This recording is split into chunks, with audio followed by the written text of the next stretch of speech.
예, 안녕하세요. 저는 진로교육가 그리고 강연가 앤드림이라고 합니다. 요즘에 AI가 이제 사람을 대체한다는 상황 때문에 부모님들 고민이 많은데 좋은 진로를 고르는 5가지 방법이 있다고요.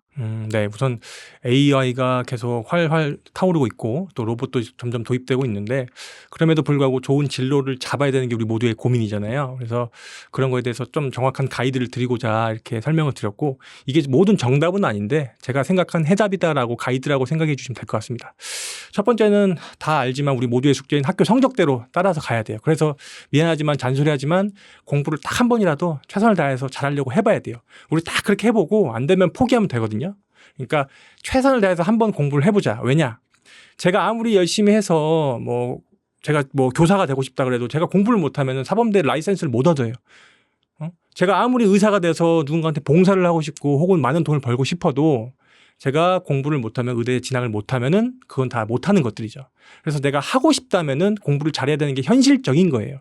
이것뿐 아니라 사회의 모든 그런 어떤 구조들이 학벌을 볼 수밖에 없는 구조들이 있는 거예요. 왜냐하면은 학벌이라는 게 어쨌든 학생들이 10년 가까운 시간을 보낸 척도이기 때문에 그 척도를 볼 수 있는 게 학벌이라는 거죠. 예를 들어서 끈기, 인내, 참을성 이런 것들이 거기 농축돼 있는 거잖아요. 그래서 가슴 아프지만 조금이라도 더 우리가 노력을 해서 우리가 좀 학교 성적 기준으로 하는 거다. 그래서 왜 이게 중요하냐. 전문직뿐 아니라 우리가 삼성전자부터 대기업을 들어가도 우리가 어느 정도 학벌이 필요하고 또 우리가 어떤 공무원을 준비하더라도 그런 걸 필요하다라는 걸 우리가 인식을 해야 되는 거예요. 어쨌든 최고로 우리가 공부를 잘하는 것도 중요하지만 적당히 이상은 하려고 노력은 하자라는 게 이거 포인트인 거예요. 아시겠죠? 근데 그런 얘기를 혹시 하실 수 있어요. 공부를 정말 잘해야 되는 친구들만 될 수 있냐. 근데 그건 또 아니에요. 왜냐면은 제가 이따가도 설명을 드릴 테지만 이 공부를 잘하는 건 유리한 건 맞지만 절대적인 건 절대 아니에요. 말 그대로. 왜냐면은 지방 국립대를 나와도 대기업에 들어가는 경우가 정말 많고요. 같은 인서울이라도 인서울 하위권이 인서울 상위권을 역전한 사례도 정말 많아요. 그거는 처음 입학할 때는 조금 격차가 있게 들어가는 건 맞지만 나올 때는 거기서 뭘 배우느냐, 그 사람이 뭘 했느냐가 결국에는 기업에서는 판단하는 요소기 때문에 어느 이상, 기준 이상만 여러분들이 좀 확보해 두면은 그 뒤는 여러분들이 크게 걱정 안 해도 된다. 이렇게 이해하시면 됩니다. 아시겠죠? 그래서 첫 번째는 학교 성적 순대로 이렇게 진로가 결정될 수 있으니까 잘하도록 하자는 거고, 두 번째는 또 이것도 가슴 아프지만 수학적 흥미가 있는지, 그리고 수학을 실제적으로 잘하는지 못하는지가 중요해요. 수학을 정말 잘한다. 걱정할 필요 없죠. 우리 그런 얘기 하지 말자고. 왜? 잘하니까 알아서 뽑아갈 테니까. 근데 문제는 뭐냐면은 수학이 좀 애매하거나 중상이거나 중하위거나 이런 친구들이 좀 애매하게 생각을 해요. 근데 제가 어떤 팁을 드리냐면은 이 이공계 내에서도 그리고 문과에서도 수학을 붙이는 게 있는데 어쨌든 이공계 내에서도 수학을 덜 쓰는 학과를 가자라는 말을 제가 드리는 거예요. 제가 이렇게 말씀드리는 이유 하나죠. 이공계를 가야지 그나마 취업 확률이 다른 데보다 높기 때문에 수학을 싫어하든 수학을 좀 못하더라도 조금만 올려서 취업 확률이 높은 이공계 쪽으로 진학을 하는 게 진로 설정이 유리하다라는 말씀을 제가 드리는 거예요. 자, 저는 지질학을 전공을 했었어요. 저는. 근데 그 안에서도요. 암석공학이나 다른 것들은 좀 수학을 많이 해요. 물리도 많이 알아야 되고. 근데 제가 주 전공, 메인 전공을 했던 광상지질학, 에너지 지질학 쪽은 수학의 관여도가 조금 더 적었어요. 물론 아예 없진 않고요.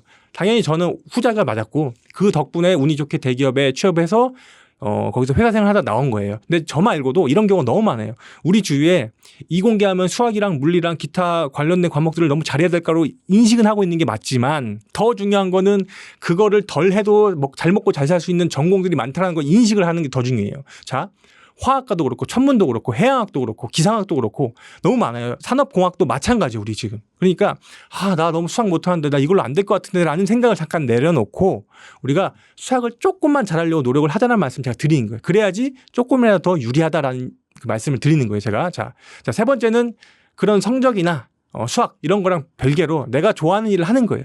가슴이 뛰는 일, 가슴이 따라가라고 하는 일을 하는 것 정말 좋은 거잖아요. 행복할 수 있고. 그래서 제가 늘 강조드리는 게 뭐죠? 내가 유튜브에서 찾는 것들, 내가 친구들이랑 자주 얘기하는 것들, 그런 것들을 많이 찾아보라는 거예요. 문제는 그걸로 해서 저 선생님 저 케이팝 좋아하니까 가수 될 거예요. 이런 수준이 아니잖아요. 우리는. 그렇죠? 자, 그걸 바탕으로 사람인이라든지 알바몬이라든지 잡코리아라든지 이런 데 가서 쳐보시라는 거예요. 예를 들어서 우리가 학생들 보통 연예인 좋아하잖아요. 케이팝 좋아하고. 그럼 우리가 케이팝을 쳐볼게요. 그러면 관련된 기획사부터요. 컨텐츠 회사들이 쭉쭉쭉 떠요. 그럼 거기서 내가 나도 모르게 끌려 들어가는 그런 클릭을 하는 회사들이 있어요. 그럼 그 회사 들어가 보는 거예요. 아, 하이브에서는 이런 사람들 뽑는구나. A&R이 이런 거구나. 마케팅은 이런 거 하는 거구나. 다다다다 적어놨어요. 그럼 그걸 준비하면 되는 거예요, 우리가. 아시겠죠? 마찬가지로 내가 만약에 뭐 편집을 좋아한다. 영상 편집, 유튜브를 너무 좋아한다. 그럼 유튜브로 쳐보세요. 그럼 요새 어떤 사람들을 구하고 있는지가 보이는 거예요, 우리가. 이해되시죠? 그래서 실제적으로 내가 관심 있는 거를 이런 현실적으로 직업화하는 사람들이 갖고 있는 역량들을 내가 뭘 가질지를 고민하면서 찾아보는 게 중요하다라는 말씀 드리는 거고, 네 번째는 이제 돈의 측면, 연봉 이런 거를 현실적으로 보면서 진로 설정하는 거예요. 언니, 오빠, 형, 누나, 형들도 전부 다 똑같아요. 취업할 때요, 연봉을 굉장히 중시해요. 몇백만 원 때문에 다른 데로 옮길까 말까 고민하는 게 현실이에요. 그러니까 돈을 나쁘게 볼 필요도 없는 거예요, 우리가. 내가 이게 정말 좋아하는 일을 하고 있어요. 내가 만약에 제가 꽃을 너무 좋아해요. 그래서 꽃 관련된 일을 하는데 돈이 안 돼. 그럼 이건 나중에는 유지되기가 힘들어요. 왜? 금전적인 게 발목을 잡아서 내가 생활을 해야 되는데 내가 좋아하는 것만 살 수 없는 거죠. 현실적으로. 물론 절약을 하고 살 수도 있긴 하지만 그럴 확률이 적다라는 얘기죠. 그래서 돈이 정말 이게 벌리는지 내가 하고자 하는 게 돈이 너무 적진 않은지 이런 현실적인 요소를 진로 설정의 한 요소로서 보시라라는 말씀 드리는 거고요. 마지막으로 이게 미래 지속성이 있는지, 즉 앞으로도 먹고 살게 주구장창 좋은 건지 이런 걸 좀 보시라는 말씀 드리는 거예요. 자, 앞으로 세상은 로봇이나 AI가 정말로 웬만한 걸 다 대체할 거예요. 어쩔 수 없는 거예요. 하지만 그럼에도 대체해야 되지 않을 것들이 있어요. 감수성이 있거나 뭐 복잡성이 있거나 섬세성이 있는 그런 것들이, 예를 들어서 사람을 치료하고 뭐 고치는 의사 중에서도 영역이 다른 거예요. 로봇을 활용할 수 있는 게 있고 로봇이 절대 못하는 것들이 있어요. 자, 우리가 치과 갈게요. 치과 가서 로봇이 우리를 할 수 있을 것 같으세요? 그걸 못할 확률이 굉장히 커요. 물론 앞으로 기술을 발전 속도에 따라 다르지만 사람의 이 치아를 건드는 섬세한 것이 힘들기 때문에 그런 분야는 어려울 확률이 커요. 마찬가지로 영상의학과는 또 다른 개념이 될 수 있는 거고, 그래서 내가 의대를 진학을 하더라도 개념이 달라지는 거고, 내가 어떤 일을 할 때마다 그 안에서도 로봇이나 AI가 침투할 수 있는 게 다르기 때문에 이런 어떤 복잡성이나 섬세성을 바탕으로 미래 지속성이 있는지를 여부로 해서 하는 거예요. 왜냐하면은 내가 이 일을 정했어. 돈도 벌려. 근데 5년만 벌리고 10년 뒤에 못해. 그럼 또 다른 진로를 설정을 해야 되는 게 우리 인생이기 때문에 그래요. 그렇죠? 자, 아무튼 그런 식으로 해서 지금 5개를 기준으로 삼으시면 됩니다. 그러면 저희가 이제 미래에 어떤 직업군이 살아남을지 그 아이디어가 궁금하신 분들도 있을 것 같아요. 맞아요. 우선 인공지능과 로봇 등에 대체될 수 있는 것들이 분명히 많이 존재해요. 그래서 어떤 게 대체되지 않고 어떤 게 대체될지를 정확히 꿰뚫지 않으면은 거기 흘러가요. 자, 첫째는 복잡성을 갖고 있거나 섬세함을 갖고 있으면은 덜 침투당해요. 의사라 할지라도 영상의학과나 뭐 피부과 또 뭐 진단 전문 의사 이런 데들은 기계에 의해서 좀 대체될 확률이 조금 있어요. 근데 치과나 외과 이런 데들은 섬세함이 있다 보니까 기계들이 대체하기 어려워요. 그럼 내가 의대를 가더라도 좀 달라질 수 있는 거죠. 아, 내가 나중에도 오랫동안 돈을 벌고 봉사를 하려면은 이쪽을 가야겠구나라고 바뀌는 거죠. 그렇죠? 복잡성이랑 섬세함. 그리고 마찬가지로 이 복잡성이나 섬세함을 바탕으로 미용사가 있을 수 있고, 뭐 사회복지, 그리고 뭐 재활의학, 또 뭐 물리치료사, 또 뭐 간호사도 마찬가지고 요양보호사 너무 많죠. 우리 기계공도 수리공도 마찬가지고 치기공사, 뭐 타일공 모두 마찬가지. 그래서 이런 사람만이 할 수 있는 것들, 사람의 도움이 필요한 것들, 복잡한 것들 그런 것들을 중심으로 진로를 설계하시면은 내가 준비했던 직업이 끊기지 않고 30년, 50년 동안 일을 할 수 있게 되는 거죠. 자, 두 번째는 창의성이라든지 감수성을 요하는 것들이 있어요. 자, 예를 들어서 국악이나 전통예술 이런 것들로 어느 정도 기계가 흉내를 낼 수도 있겠지만 그거는 흉내일 뿐이죠. 궁극적으로는 사람이 하는 예술이 가치가 있는 것들이기 때문에 뭐 현대미술도 그렇고 현대예술도 그렇고 우리가 연기하는 배우, K-팝 가수, 또 연예인들, 선수들, 프로 선수들, 또 요리사 이런 것들도 같이 이제 기계랑 대회를 열 수는 있지만 기계에 대체되기는 쉽지 않은 직종인 거죠. 예를 들어서 누군가 쌤, 우리 이제 요리 로봇 나왔어요. 우리 분식집 갔더니 떡볶이 로봇이 만들어라고 할 수도 있는데 그런 것들도 있지만 동시에 사람이 요리하는 따뜻한 온기가 있는 밥집은 여전히 유효할 것이다라는 게 핵심인 거예요.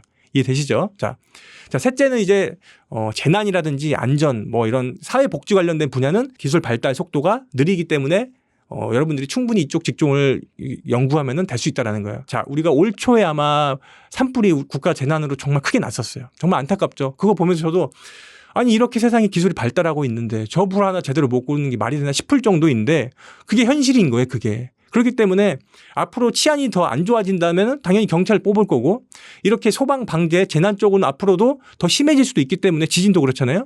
이쪽은 더 많이 뽑을 수밖에 없는 거예요. 그래서 정말 공부가 성적이 애매한 친구들은 운동신경이 보통 이상이다. 그러면은 저는 경찰이나 군인 소방관 이쪽을 남녀 상관없이 많이 지원하면 좋겠어요. 어차피 국가적으로도 필요한 인원들이고 그쪽을 많이 뽑을 수밖에 없는 것이 우리의 어떤 취업 트렌드거든요. 그래서 그런 쪽을 많이 하시면 좋겠고 예를 들어서 드론을 어떤 분들이 얘기하는데 드론은 사람이 대체하기가 쉬워요. 예를 들어서 군인을 볼게요.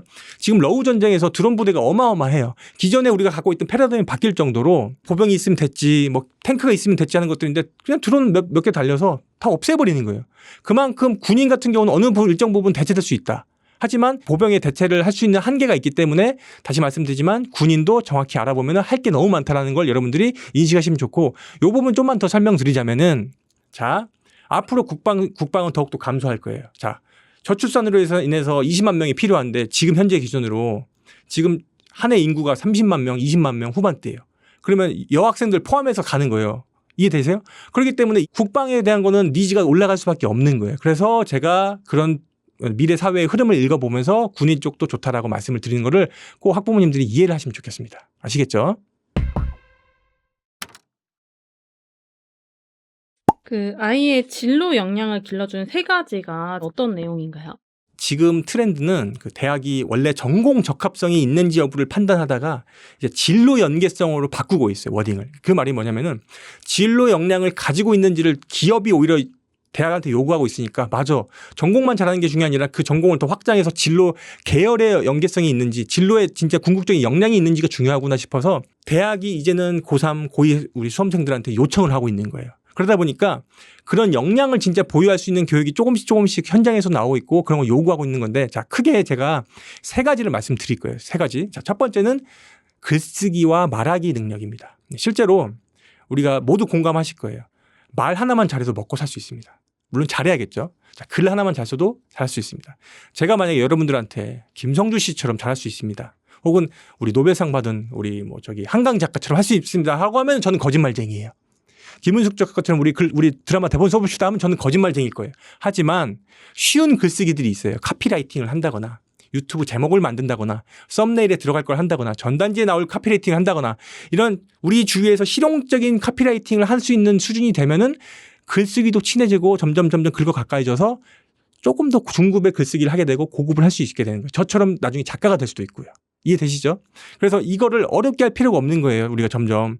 우리 주위의 일상에 있는 글쓰기들을 많이 연습하시라고 하는 거예요. 제가. 예를 들어서 우리 화장품 카피를 아이들이랑 같이 해보세요. 어머님들, 아버님들. 광고 카피도 따라해보세요. 유튜브에 나오는 광고들을 스킵만 하지 마시고 얘네는 왜 이렇게 했을까라고 관점을 바꿔보시는 거예요. 아, 얘네는 일부러 이 부분을 강조했고 색깔을 이렇게 했구나. 디자인적인 것도 보일 거고 아, 이 유튜브는 왜 의문문으로 제목을 했을까? 왜 여기서는 이것이라고 일부러 숨겨놨을까? 본질을? 이런 식으로 보다 보면은 아, 사람을 마음을 훔치는 게 마케팅의 본질이고 나도 앞으로 글 쓸 때 이렇게 해야 됐구나. 애들한테 말할 때 이렇게 동기부여했구나. 이게 보이실 거예요. 이 모든 게 어려운 게 아니라 작은 훈련에서 시작돼서 이게 쌓이면은 누적돼서 어느 순간 발현되는 거예요. 이해되시죠? 그리고 이 외에도 영화나 뭐 드라마, 시나리오 같은 걸 한번 써보는 거예요. 막 갈겨보는 거예요. 우리가 한번 나는 뭐 주인공을 누구로 하고 누구로 섭외를 할 거고 연예인 차은우로 할 거고 섭외해서 해보시고 가상으로 드라마 대본도 흐름을 한번 만들어 보세요. 어차피 이거 우리 정식으로 할 거 아니잖아요. 근데 이런 것들을 연습하다 보면 는다 이거예요. 그리고 실제로 말하기도 연습할 수 있어요. 자, 저는 옛날에 나의 해방일지라는 드라마를 좋아해서 대본집을 샀어요. 그래서 구씨 대화도 한번 해보고 미정이 대화도 해봤어요. 그렇게 해보면은 나중에 발성도 연습하게 되고 아, 저음을 이렇게 일부러 쓰는구나. 아, 이럴 때는 일부러 공기를 섞는구나. 대본은 이렇게 돼 있는데 시선 처리를 어떻게 하는구나라고 해서 감독의 시선, 배우의 시선 다 달라지는 거예요. 그래서 그런 것들을 많이 해보시면은 글쓰기와 말하기가 자연스럽게 는다라는 말을 제가 드릴 수 있는 게 아시겠죠? 그리고 이제 2번째는 바로 생활력과 책임감입니다. 우리 흔히들 말해서 무인도에서도 살아남을 사람이야 라는 얘기를 해요. 그런 사람들은 앞다퉈서 서로 데려가려고 하고 결혼할 때도 배우자 1순위, 2순위에 들어가요. 왜? 가족을 챙길 생활력이 있기 때문에 책임감이 있기 때문이죠. 그렇죠? 제가 그렇게 말하는 이유는요. 그런 사람들을 사장님들이 다 뽑아가려고 하는 거예요. 자, 여기 2명의 사람이 있다 칠게요. 한 명은 시키는 것만 해요. 2번째 사람은 시키는 거 외에 1, 2개를 항상 더 해와요. 그럼 당연히 이 사람을 뽑을 확률이 크겠죠.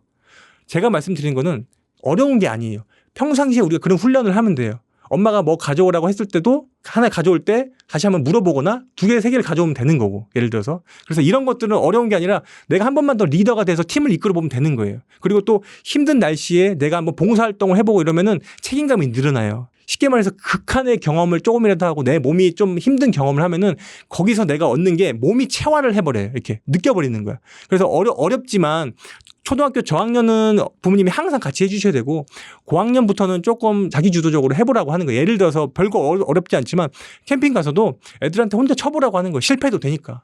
이런 거 실패해봐야지 언제 실패하겠어요. 그렇죠? 봉사활동 가서도 쉬운 봉사도 있고 어려운 봉사도 있는데 직접 해보라고 하시는 거예요. 같이 가지만.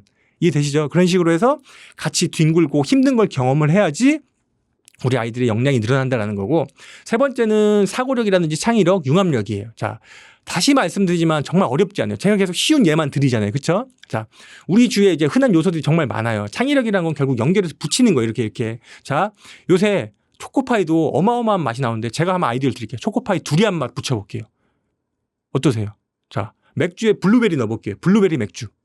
요즘 제가 얼마 전에 보니까 자몽맛 맥주도 있고 뭐 토마토 맥주도 있더라고요. 그럼 확장해서 블루베리도 있을 수 있고 두리안 맥주도 있을 수 있는 거예요. 그리고 정말 말도 안 되지만 오은영 피자 같은 걸 만들 수도 있어요. 우리가 만약에. 이해되시죠? 그러니까 생뚱맞은 걸 연결할 수도 있고 비슷한 걸 연결할 수도 있으니까 그런 것들을 계속 붙이는 훈련을 하면 그게 창의력이고, 어려운 발명대에 나가는 창의력을 우리가 쫓기보다는 우리 주위에 있는 실용적인 창의력을 많이 연습하시면 좋고, 그게 쌓이면 나도 모르게 통통 튀는 아이가 되는 거예요. 아시겠죠? 아이들 키울 때 너무 어렵게 하실 필요 없어요. 여기 가야지 발명 천재 될 거야. 여기 가야 될 거야 라는 걸 넘어서서 실제적으로 기업들이 원하는 거는 오리온이라든지 혜태라든지 롯데라든지 이런 데서는 저희가 지금 훈련하는 것들 같은 걸 원하는 거예요. 실제로 마케팅 회사들도 그렇고 전부 다 어려운 그런 게 아니라 글을 이렇게 바꾸고 콘텐츠를 이렇게 만들 수 있는 살짝 대중성이 있는 걸 원하는 거예요. 아시겠죠? 그래서 어려운 거 필요 없이 우리가 이렇게 쉬운 것도 예시 드렸으니까 요 세 가지만 연습하시면 되고 나머지는 제가 책에도 15개나 제가 넣었으니까 꼭 한번 보시면 좋겠습니다. 아시겠죠?